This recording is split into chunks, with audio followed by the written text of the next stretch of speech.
A royal expert has just spoken out to make the claim that Meghan's narcissism knows no bounds. Ms. Sansa explains, Meg has no moral compass, empathy, or probably love for Harry. She saw in him as a not-too-bright personality that would follow her anywhere, the gold standard for a true narcissist. Being newly arrived in California, she was able to talk the dim-witted prince into sitting down with Oprah. During the interview, he agreed, after Meghan had already broached it before Harry joined her, that the two of them had a discussion about one of the royals being curious about the baby's skin color. She put it to Oprah that it was a racist remark. 2 years later, Harry makes it known that it was not. Is too little too late? Now, many people have said that that stupid Netflix docuseries was supposed to portray Meghan as the next Diana. Personally, though, I found so many problems with that stupid docu-series, and I could talk about it, but you know what? I don't want to drag this on any longer. I think it's enough to say the most derogatory thing that I saw was Meghan's disgusting mockery of the curtsy that she made to the late Queen. Even Harry did a double take at that little performance. We heard a lot about Spare before it was released, and they finally published it after the late Queen had already passed away. I find it very difficult to believe that she didn't have any input into the writing process. Of course, I'm talking about Meghan. Only Harry's name, though, is on the cover. And that's because Meghan knows the explosive nature of the contents, and so she encouraged him to go on that book tour without her. Many people are thinking that's because she saw this as the perfect time to catch up on her plastic surgery needs. But see, I'm convinced that Meghan thought that laying low would give her a chance to be less culpable. Most recently, Meghan and Harry claimed that they were in this 2-hour high-speed car chase through the streets of Manhattan. Now, the traffic flow would have made this completely impossible. Within less than 24 hours, both the mayor of New York and the chief of police made statements that it simply was not possible that this ever occurred. New York City has cameras absolutely everywhere, and I am pretty sure that both the mayor and the chief of police would have reviewed the footage before they made this kind of statement. So essentially, Meghan as a participant, or just because she was noticeably absent, leaves Harry in a pretty difficult situation. He got a lot of negative feedback about that racist remark a couple of years after the Oprah interview, where he has to reword his answer from that night. And the Netflix docuseries, even though millions of people saw it, it's thought to not be very credible by most people who watched it. The amount of backlash from Spare is unbelievable.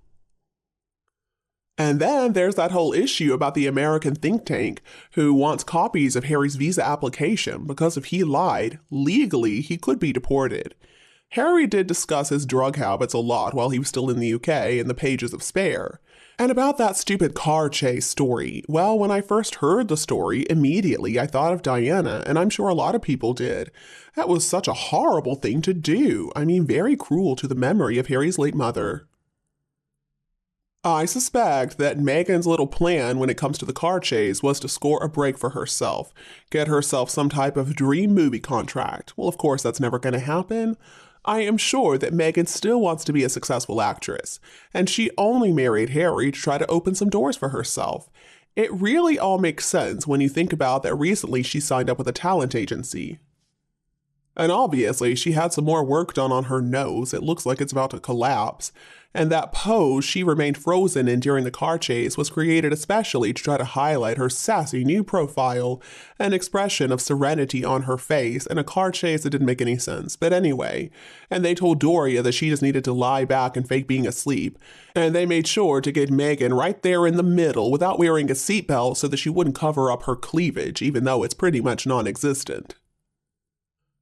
That pose was 100% intentional. She was trying to show off her neck and chin and shoulders in perfect alignment, and there was that gold bodice showing just the right amount of cleavage to seem sexy, in her eyes at least. The new Diana movie trailer. Meghan convinced herself that all the Hollywood gurus are going to be fighting over her to turn her into a superstar. It is all she's ever wanted after all, and she cannot understand why people don't see how talented she is. Meghan proclaims herself to be this proud feminist, but she doesn't seem to understand that the head honchos in Hollywood actually want talented actresses. They don't just want actresses who may look good, even though she doesn't even look good. And I thought that she was trying to make that point anyway in one of those episodes of her Spotify podcast series. She was trying to label beautiful women as bimbos, that they were selected as suitcase girls in the game show that she worked in just for their looks. Well, thanks to all her lies, her scheming, and her duplicitous nature, moving companies don't want anything to do with Meghan.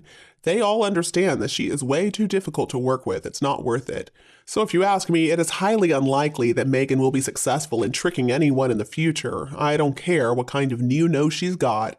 If they do hire her and she doesn't perform as they require her to, then she's going to accuse them of being sexist or racist. We already know that. Meghan loves to talk about how smart she is, but she sure does some idiotic things, doesn't she?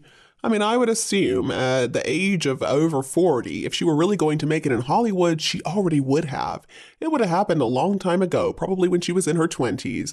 I'm afraid, Meghan, that ship has sailed, but she still doesn't understand that. She does have some pretty thick skin, I'll hand her that. And that stupid car chase was all a setup. The problem is, Meghan has such a bad reputation these days because of all her lying, and also the fact that she's incredibly manipulative. So to work with her, the talent agencies have their work truly cut out for them. And this is just an idea, but I think in less than a year they could dump her. Everybody she deals with gets markled in the end. And the expression on her face, I mean, she just looked so smug. She looked like she knows something the other two people don't know. Like, oh, I don't know, maybe that this car chase was planned. Other than maybe the security guy, he kept on touching her butt. And he was riding in the front seat of the getaway cab. Meghan is the only one aware that there's going to be a car chase in Manhattan. It's just like the movies, I guess. And during the alleged 2-hour car chase, somebody in that car somehow managed to call Scooby-Doo and told him he needed to contact the Telegraph as soon as possible and tell them the news of this near-catastrophic car chase story, which of course he did. Within just a few hours, every media outlet in the world had the heading and the same photo of Meghan in that stupid gold dress, along with Harry, her dumb prince, who had narrowly avoided the same fate as his mother. And by the time the questions started rolling in and the words stunt and impossible were being bandied about, it was too late, and since then it's been pretty much ignored. There's been nothing from the mayor, nothing from the police or Backrid either. And Meghan had that smug look on her face because she did achieve her goal. All she wanted was attention. Meghan doesn't worry about how she got there because, let's be honest, they have never suffered any consequences for any of their evil deeds. And Harry's always all pissed off and just blames everything on everybody else. I mean, who owns the problem, though? It's Harry. He's just trying to get closure without much effort. It is why he blames everybody else for whatever bothers him. It's a deep-seated fault that Harry has. He has a lot of buried problems within his mindset. See, hatred is not very easy to let go of. Harry also talks openly about his drug use, legal or illegal. He claims that he needs it to calm himself. His wife and mother-in-law just encourage him to take all these substances. They claim that it's going to make him healthier, that it's a natural type of home remedy. But the thing is, not everyone reacts to these drugs the same way. It just makes him look like an idiot. In interviews, he talks about his paranoia, his anxiety, depression, and his mood swings. He rages to get what he wants, he fights, he argues, he cheats, and he usually blames his problems on somebody else. I guess it's a lot less painful than talking with them. His acting out does give him a lot of attention in the media, and it makes him famous, or rather infamous, I guess is the better word. What all of this boils down to, really, is that Harry has no self-esteem. He can't listen to other people, and he can't really communicate well either. Harry basically has an emotional mask that he wears all the time. He looks creepy a lot of the time. His eyes truly are the window to his soul, and it looks black and empty. The eyes reveal a lot of resentment, a lot of pain, a lot of envy. Along with his mental health problems, those eyes reflect his hollowed-out existence in this world. And I guess that's how he can blame other people instead of himself for all of his problems. It controls his mind's reaction to the world around him. He doesn't think a lot of himself. So help is the next step. But first, the desire to actually get better has to come from Harry. Otherwise, I'm afraid that he's doomed.